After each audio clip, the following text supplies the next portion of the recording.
My name is Mara. I'm 32 years old, and up until about 6 months ago, I was the kind of woman who would quietly drain herself dry just to make sure everyone else had enough. I'm not telling you this for sympathy. I'm telling you because I think a lot of you already know exactly what that feels like, and maybe no one has ever said out loud what I finally had to learn the hard way. I grew up in a suburb outside of Nashville, Tennessee. Middle child. 3 kids total. My older brother, Derek, was the charmer. The one my parents bragged about at every church cookout even when he had nothing to brag about. My younger sister, Cassidy, was the baby. The tender one. The one everyone made excuses for. And then there was me. Mara. Dependable. Steady. Invisible. I don't say that to sound dramatic. I say it because it was simply, factually true. My parents loved me, I think. But they loved me the way you love a good appliance. You don't think about it much. You just expect it to work. Growing up, I watched Derek skate through mistakes that would have had my parents grounding me for a month. I watched Cassidy's tears open wallets that never opened for my own needs. Meanwhile, I got a scholarship to a state university, put myself through an accounting degree with 2 part-time jobs, and built a small but solid financial consulting practice by the time I was 28. I didn't ask for applause. I just figured that was what life looked like when you weren't the favorite. You work harder. You ask for less. You make yourself useful. And useful I was. It started the way it always starts with families like mine gradually, then all at once. First it was helping my mom, Linda, cover the gap when her hours at the dental office got cut back. Just a few hundred here and there, she said. Just until things stabilize. That was 4 years ago. Things never stabilized. Then Derek's truck got repossessed, and somehow I was the one who got talked into co-signing on a new lease. He said he just needed his name on something to rebuild his credit. He'd handle the payments, he swore. He did not handle the payments. And Cassidy. Sweet, helpless Cassidy, who had a habit of making enormous financial decisions with the confidence of someone who had a rich relative paying her bills. Which she did. Me. Over 3 years, I quietly covered the back half of her rent when she came up short. Her car insurance after her second lapse. A medical bill she cried about once on the phone and never mentioned again after I paid it. $3,200 I never saw again. I kept all of this to myself. I didn't make a show of it. I didn't send Venmo requests with little notes. I just paid it and moved on because that's what you do for family. That's what I believed anyway. My 32nd birthday fell on a Saturday in late September. The weather in Nashville that time of year is just about perfect warm days, cool evenings, the trees barely starting to turn.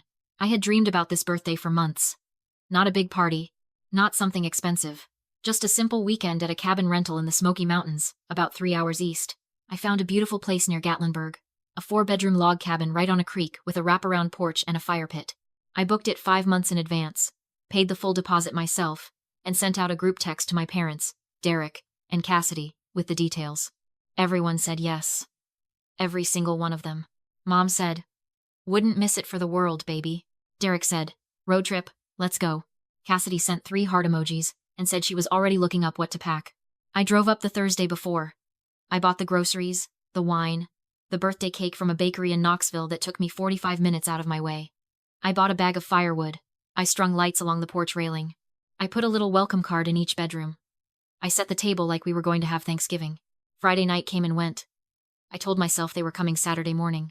Saturday morning, I made coffee and sat on the porch watching the creek. By 10, I texted the group chat. By noon, I called my mom. It went to voicemail. I called Derek. Same. I texted Cassidy separately. Read receipt. No reply. By 3 in the afternoon, I was sitting on the porch steps with a glass of wine I hadn't touched, watching the leaves drift down into the water, understanding something I didn't want to understand. They weren't coming. No one called. No one texted a reason. Not a something came up or an "I'm so sorry." Just nothing. I sat in that cabin alone for 2 nights. I ate birthday cake by myself on Saturday evening. A single candle I'd packed just in case, blowing it out in the dark while the creek ran on like nothing had happened at all. I drove home Sunday afternoon. I didn't cry on the drive back. I think I was somewhere past crying. I found out on Monday. I wasn't looking for it. I was just scrolling through Instagram the way you do when you're trying to distract yourself from something too heavy to look at directly. And there it was. Cassidy's account. A whole album of photos. Cabin weekend vibes. Mountain air is healing. Grateful for my people. My mom. My dad. Robert. Derek. And his girlfriend. Cassidy's boyfriend. Everyone laughing by a fire pit, holding drinks, standing on a different cabin's porch in matching plaid flannels like they'd coordinated it. The dates were right there. Friday through Sunday.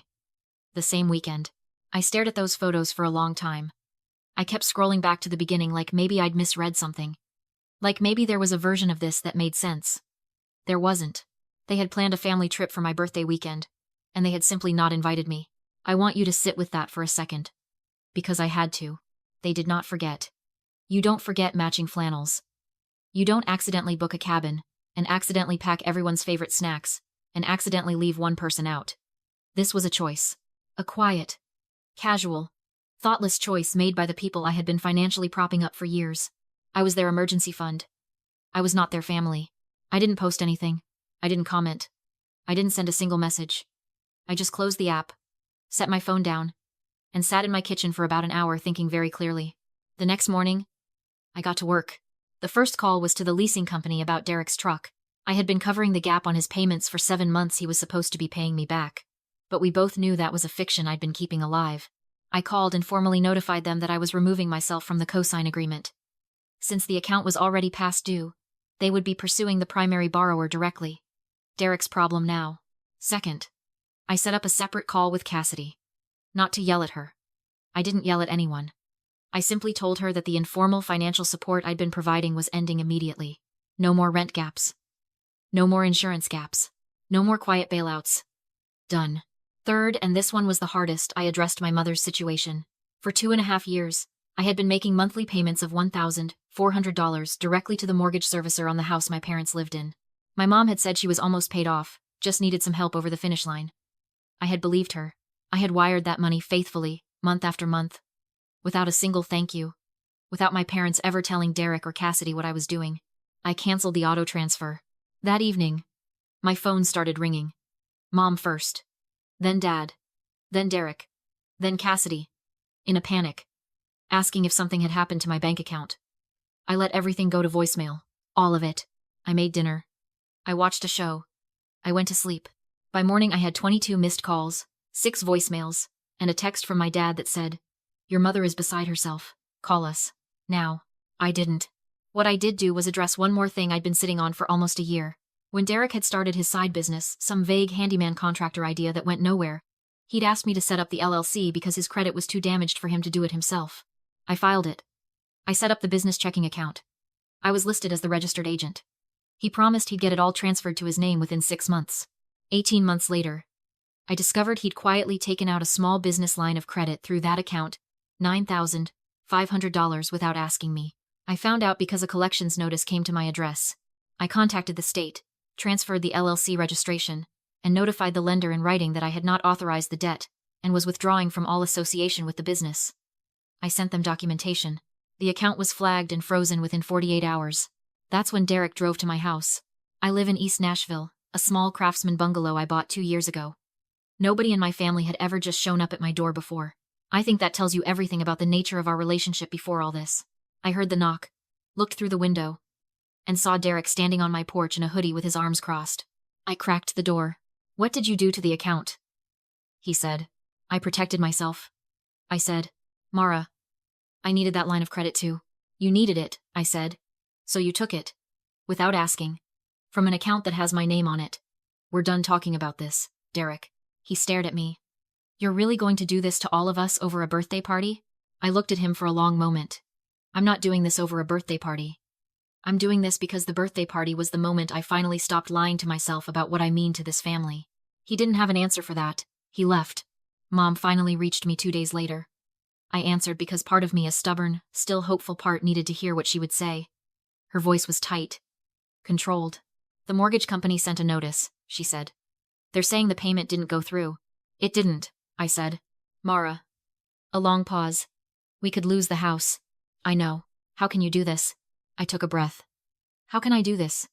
"Mom, I've been paying $1,400 a month on your mortgage for 2.5 years. That's over $40,000. And you couldn't show up for my birthday. You planned a whole other trip, with matching outfits, and you didn't invite me. Your own daughter." Silence. "We didn't think you didn't think about me at all." "That's the point." Another silence, longer this time. Then she said, "So what now? You're just done with us?" "I'm done being your financial support system," I said. "That's not the same thing as being done with you. But right now, Those two things are too tangled up to separate, so I need some distance." She hung up. Cassidy sent me a long message a few days later. It started with how hurt she was. How she felt like I was punishing the whole family. How I'd always been the strong one and she never thought I'd actually walk away. Then in the final paragraph she mentioned that her landlord had sent her a notice and could I just cover this one last month.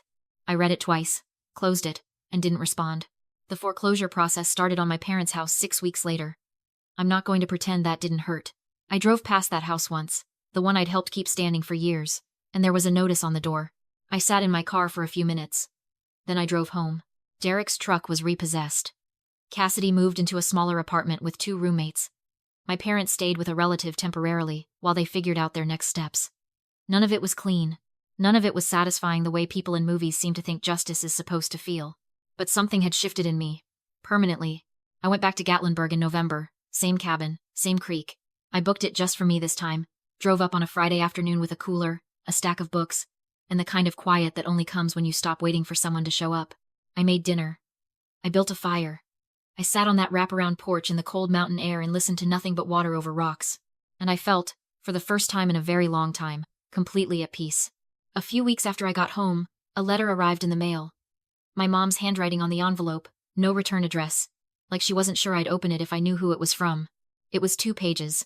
The first page was the apology I'd stopped hoping for. Not an explanation. Not a defense. Just, "I am sorry. I didn't see you. I should have. I didn't understand what you were carrying because you never let it show. And I let that be an excuse not to look harder." The second page was quieter. She wrote that she'd started seeing a counselor. That she was trying to understand how the family had gotten so unbalanced. That she missed me, not the money. Me. She said whenever I was ready, even if it took years, she would be waiting. I folded the letter carefully and put it in a box in my closet. I'm not ready. I might be someday. But that choice, that timeline, that door for the first time in my life, it belongs entirely to me. Here's what I want you to take away from all of this. And I mean this sincerely because I know some of you are sitting with your own versions of this story. Being generous is not the same as being invisible. Showing up for people is not the same as accepting that they will never show up for you. And the moment you stop quietly funding someone else's life, the panic that follows is not proof that you did something wrong. It's proof of how much you were doing that no one ever acknowledged. You are allowed to stop. You are allowed to grieve the family you deserved and never had. You are allowed to sit on a cabin porch alone in the mountains and decide that your own peace is worth more than their comfort. I didn't find that out at 22 like I should have. I found it out at 32. Alone in the Smoky Mountains. Finally. Blowing out my own candle. And it was enough. It was more than enough.